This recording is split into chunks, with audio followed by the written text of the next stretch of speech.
Pregnant ആയിരിക്കുമ്പോൾ നമ്മുടെ പാർട്ട്ണറിന്റെ സ്നേഹവും കരുതലും എല്ലാം ഒരുപാട് ആഗ്രഹിക്കുന്ന ആൾക്കാരാണ് എല്ലാ സ്ത്രീകളും. കാരണം നമ്മുടെ ഫീമെയിൽ ബ്രെയിൻ വളരെ ഡൈനാമിക് ആയിട്ടുള്ള ഒരു സ്ട്രക്ചറാണ്. അതിന് ഒരുപാട് സ്നേഹവും കരുതലും ഒക്കെ ഇഷ്ടപ്പെടുന്ന ഒരു ബ്രെയിനാണ്. സൃഷ്ടിയിൽ തന്നെ അതങ്ങനെയാണ്. അതിന്റെ കൂടെ തന്നെ നമ്മുടെ സർക്കുലേറ്റിംഗ് ആയിട്ടുള്ള സെക്സ് ഹോർമോൺസ് നമ്മുടെ ബ്രെയിനിലൂടെയും സർക്കുലേറ്റ് ചെയ്യുമ്പോൾ നമ്മുടെ ശരീരത്തിൽ ഉണ്ടാവുന്ന ചേഞ്ചസ് ഒക്കെ നമ്മുടെ മൂഡിനെയും ഒരുപാട് ബാധിക്കും.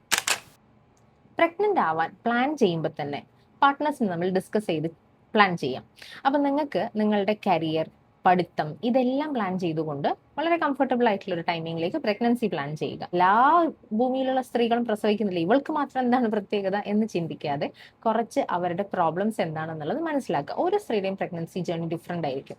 അപ്പം നിങ്ങൾക്ക് അവർക്ക് കൂടുതലായിട്ടുള്ള ബുദ്ധിമുട്ടുകളിൽ അവരെ ഹെൽപ്പ് ചെയ്യാം. ഒരുപാട് ഛർദി പോലുള്ള പ്രോബ്ലംസ് ഉണ്ടെങ്കിൽ അത് കണ്ടറിയാം. 20 മിനിറ്റ്സ് എങ്കിലും ദിവസേന നിങ്ങളുടെ പങ്കാളിയോട് പ്രഗ്നന്റ് ആയിരിക്കുമ്പോൾ ഒറ്റയ്ക്കിരുന്ന് സംസാരിക്കാൻ ശ്രമിക്കുക. അത് നിങ്ങൾ തമ്മിലുള്ള ബോണ്ടിങ്ങിനെ സ്ട്രോങ് ആക്കും.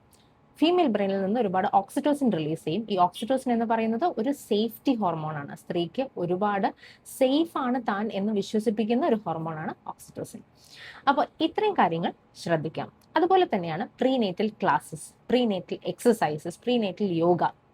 ഇതിലെല്ലാം നിങ്ങളുടെ പങ്കാളിയുടെ കൂടെ 1-2 ദിവസമെങ്കിലും ആഴ്ചയിൽ പാർട്ടിസിപ്പേറ്റ് ചെയ്യാൻ ശ്രമിക്കുക. അവർക്ക് നല്ല ഹെൽത്തി ആയിട്ടുള്ള ബാലൻസ്ഡ് ആയിട്ട് ഈറ്റ് ചെയ്യാൻ അവരെ സഹായിക്കുക. നിങ്ങൾ കൂടി സ്മോക്കിംഗ്, ഡ്രിങ്കിങ് പോലുള്ള ശീലങ്ങൾ ഉണ്ടെങ്കിൽ അത് മാറ്റിവെക്കുക.